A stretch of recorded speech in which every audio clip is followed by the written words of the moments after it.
social media and job hunting, 5 do's and don'ts. Now, did you know that what you post on social media can hinder you from getting the right kinds of jobs? Now, this is something we'll be looking into.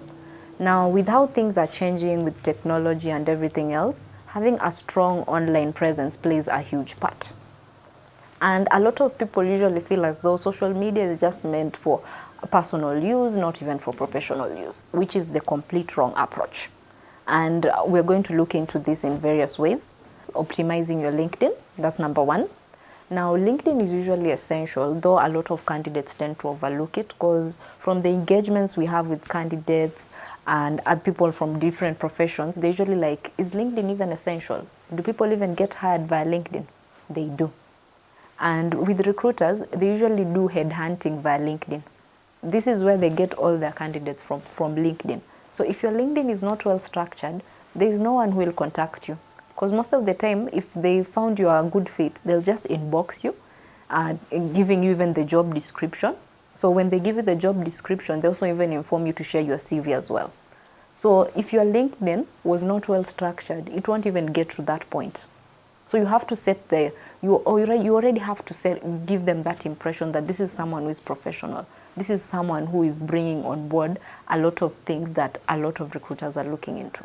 So meaning the profile will have, even the photo that you include on that LinkedIn, it should be very professional.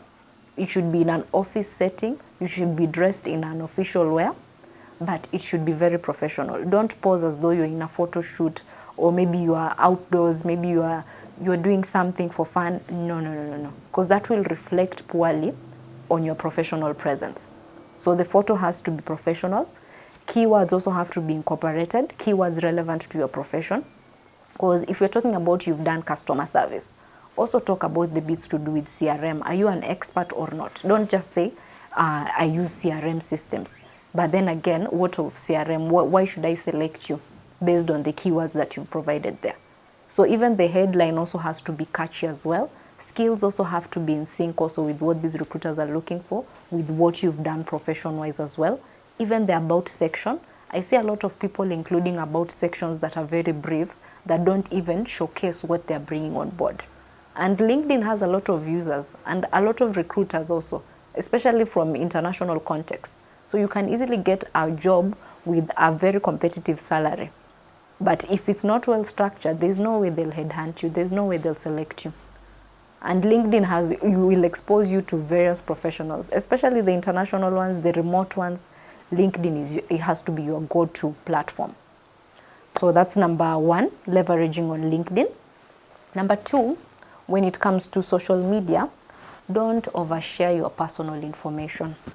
So this is where also a lot of candidates go wrong. So you might find you're making an application, and as you're filling details of those applications, they indicate also share a link of your Facebook account. So the moment they do that, they also want to get to know you from a personal perspective.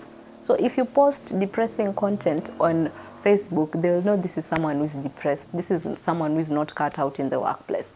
Even the photos that you showcase, don't show revealing photos that expose you in a negative light.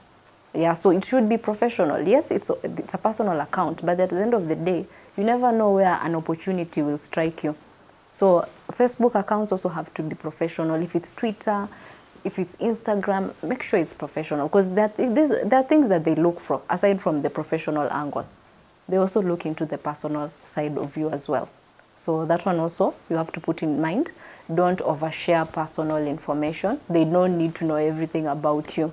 Number three, don't post inappropriate or controversial content. And why I'm saying this, it's because sometimes, even I can give an example on LinkedIn, you find people complaining about their previous employers. That's usually the wrong approach. Because if I'm looking to recruit you and I'm already seeing you have negative feedback about your employer, that also will reflect, if I put you in my company, is this what you will be saying about me? Because that already is reflecting the kind of person you are. Whether you left in a bad way in your previous organization or in a good way, no one needs to know about that on LinkedIn or in any other social media platforms, because that might hinder you from getting that job just by what you've posted. And I see a lot of people making this mistake on LinkedIn. where they indicate, oh, I was working for company XXX, the treatment there was not, that is usually the wrong approach. Never put any employer in bad light, because that reflects negatively about you from a professional perspective. So, in point number 4, engaging professionally with industry content. Now, this is usually crucial because a lot of companies have various social media pages. So when you are constantly commenting, that also gives them the impression that, okay, this is someone who is actually interested in our company. Okay, let's have a look at this person's LinkedIn. What do they do? Because when you're engaging, remember they're also responding back to you as well. And remember, these are topics related to your profession. You can even post articles relevant to what you do so that you attract employers who are also looking, maybe even through LinkedIn, and maybe even through Twitter. So that always goes a long way. You can even join professional groups, specifically on LinkedIn. There are various courses also you can even learn there, various groups, various information that will be, various bits that will be informative, so that maybe you're looking to grow or even upskill. So that also will go a long way. And you see a lot of these jobs come from connections, just connections. So how you position yourself, how you brand yourself on social media plays a huge impact. Point number 5, leverage on events that are usually posted on social media platforms. So this could be in form of webinars, either training. So a lot of companies usually market and even advertise their events on social media. So always be on the lookout. Look at their Instagram pages, their Twitter pages, their LinkedIn pages, their Facebook pages.